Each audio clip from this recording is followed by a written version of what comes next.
So I really knew hacking and the arms race between people defending a network and people trying to sneak onto your network. And one of the things that happens early in Metal Spies is a fleet of self-driving cars gets hacked and facial recognition software is installed so that it seems like a normal self-driving car fleet, like you might think of Waymo or some that actually exist. Nicole, thank you for being here. Welcome to the show. Thanks, I'm glad to be here. So we're going to get right into it today. If you want to pitch me your book. I'm ready. I'm here to talk to you about Metal Spies. It's an action thriller that kicks off a whole series, and one way you could wrap your mind around it is to think about the cast of Ocean's 11 taking over a Mission Impossible movie. Quinn Richards is a con man, the son of a con man. He gets with his ex-army buddies and starts a heavy metal band that they call Shadowfast. But because he's a con man, pretty soon it evolves into a heist crew because they find out they can travel to different locales, even other countries or states, and do little scams and cons undercover as musicians. So even though they pull off these cons, he lives in a mansion he inherited from his father, and he's not making enough for upkeep on the mansion. So he keeps trying to get Shadowfast into bigger and bigger scores. Well, when he tries that, instead of getting into the big leagues, he gets played by the big leagues, and some corrupt politicians hire him for a job simply to entrap them. And Shadowfast finds himself blackmailed by these corrupt politicians, so they must obey.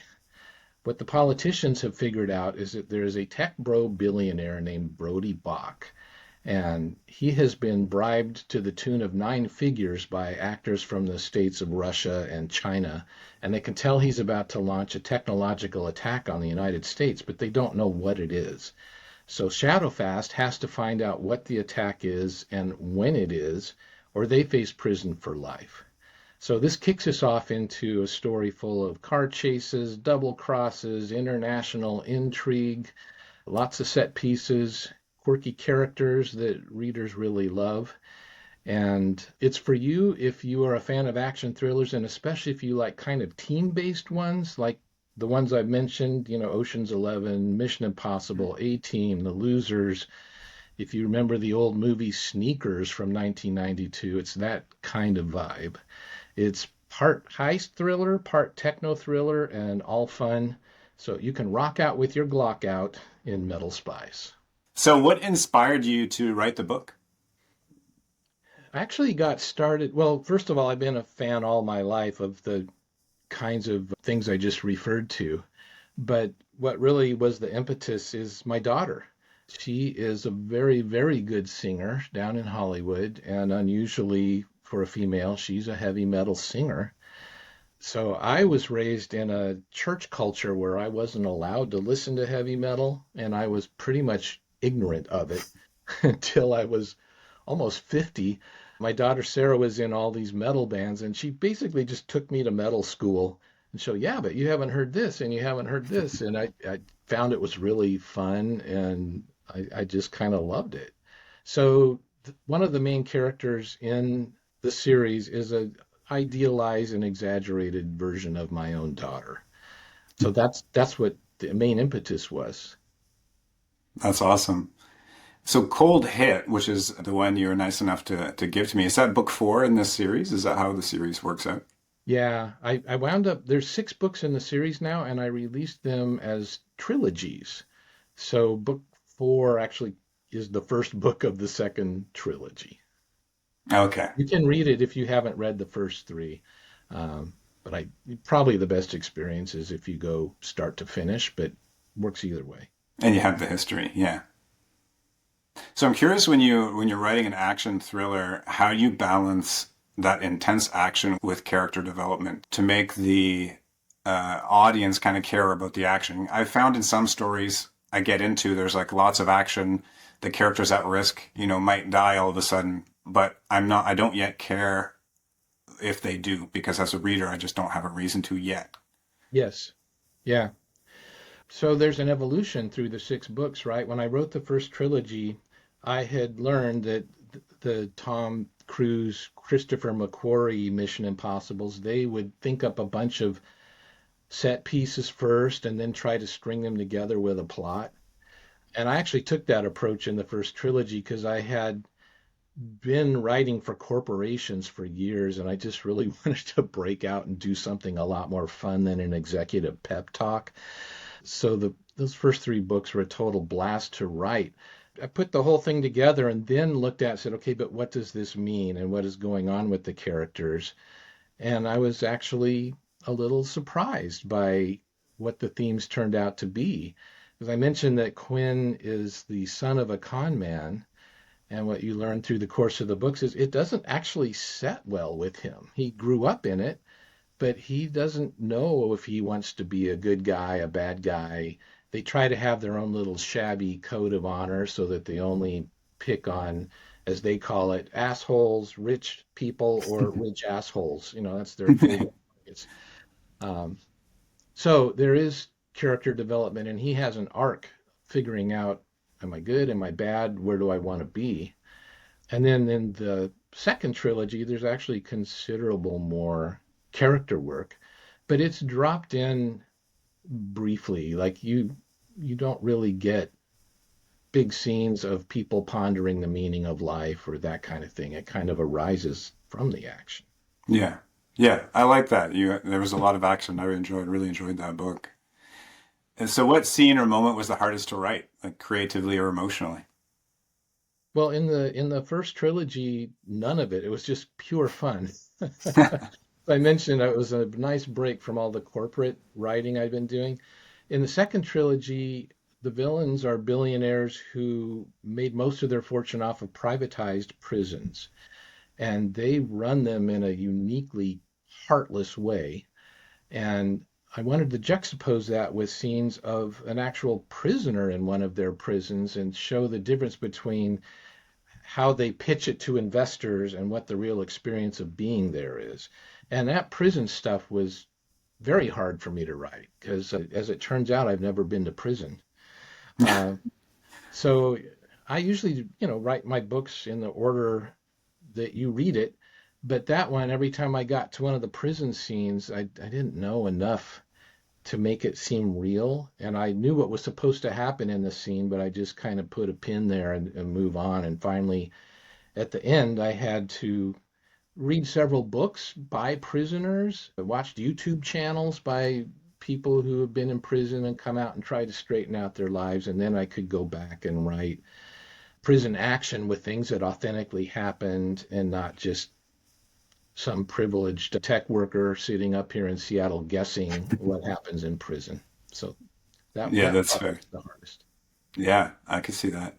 Any major rewrites? Like, did you find the scene or the plot had to change or something had to change because you just realized that, oh, if they went through this emotionally, they would be this kind of person instead of that? Oh, that has happened to me on other projects, not on this one. So I was a book packager in the 90s, so I've been involved with a lot of books besides just the ones I write, north of 70 books.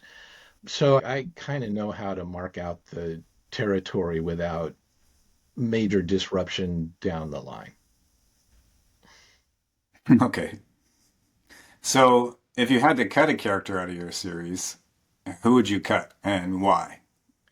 I kind of did actually. When Shadowfast first starts, there's only three people in it, and then as you read the first series, it's kind of the origin of the band. They wind up in total with seven members, and I had one character that I included because I felt like the genre kind of required that character.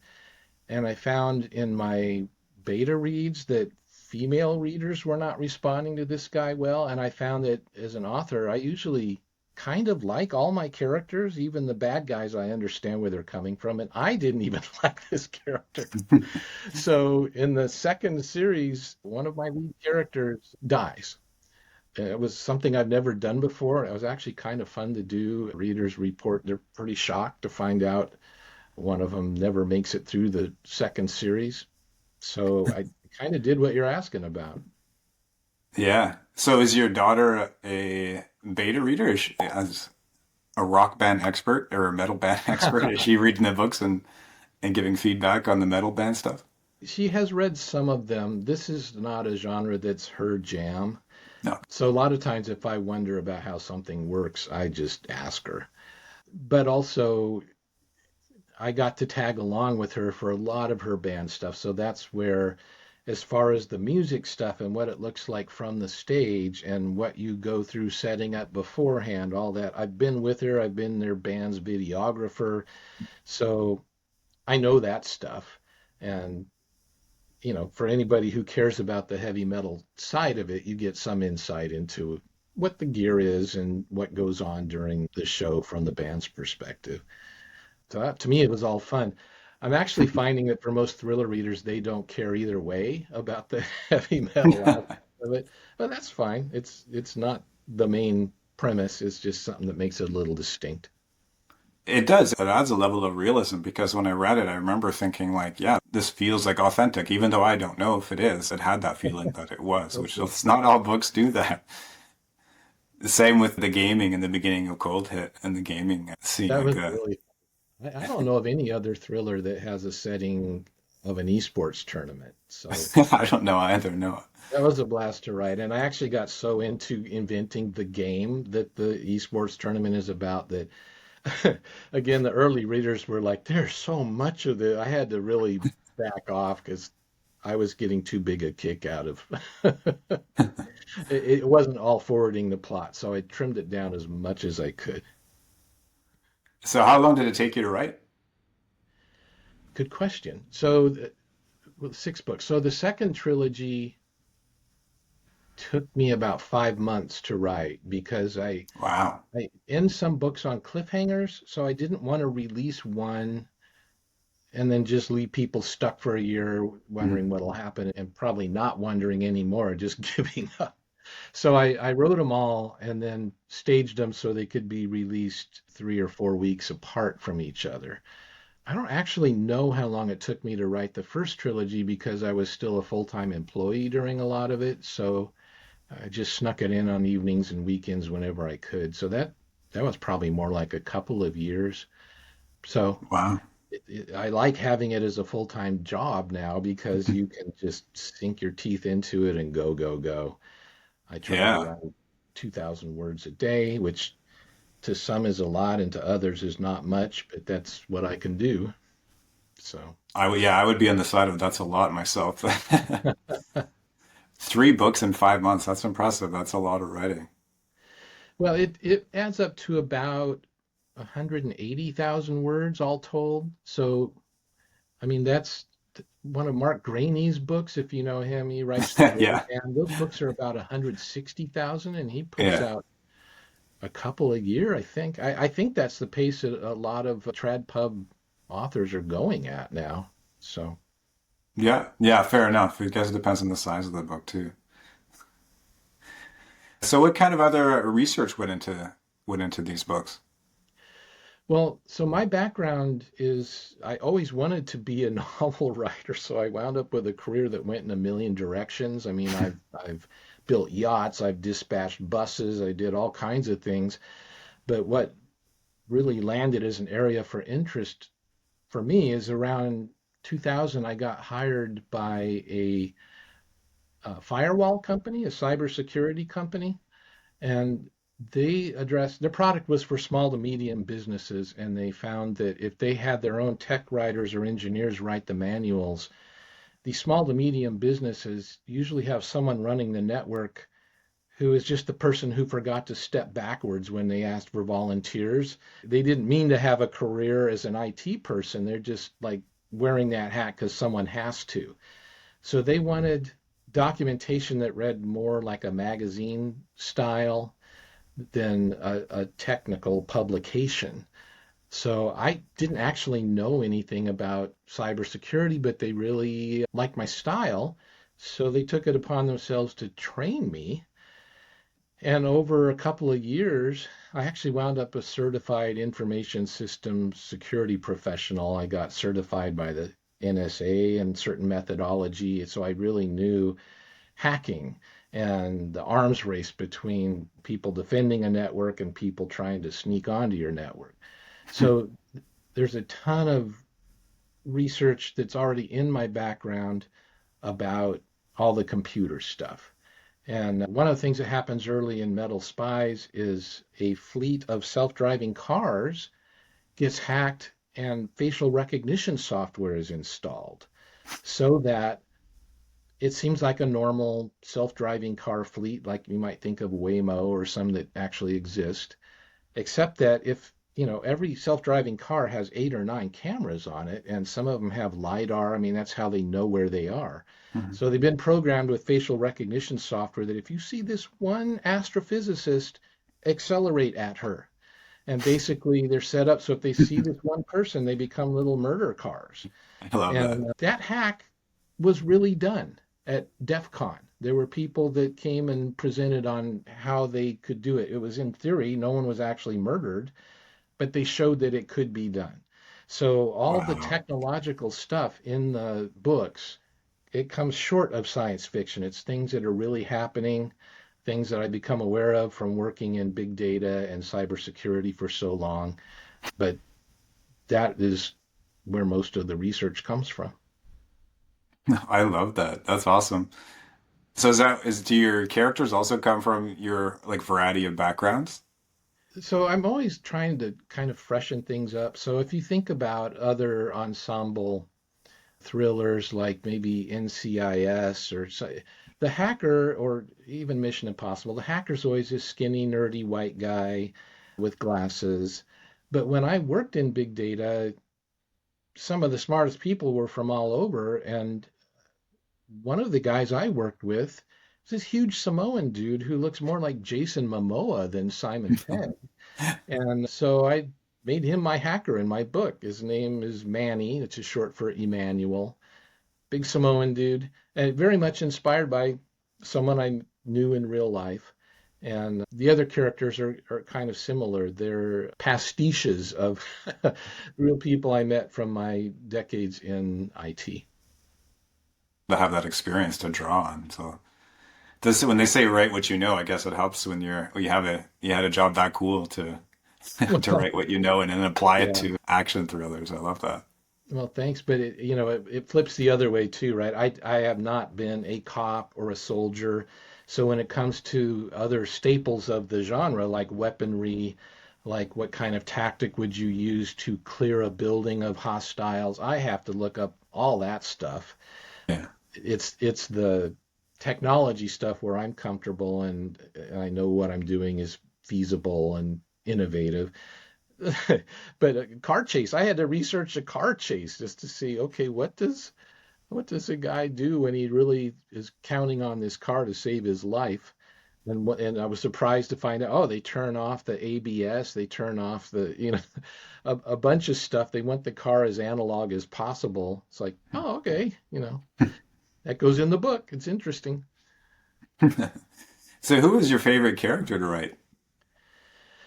I have a couple. I've certainly liked writing the one inspired by my daughter, but another one I've had a lot of fun with is a character who winds up being called Night Boy.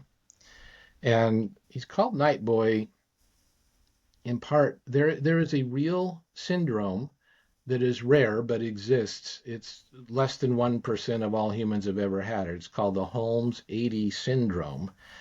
It usually happens mostly to girls, but it does occasionally happen to males.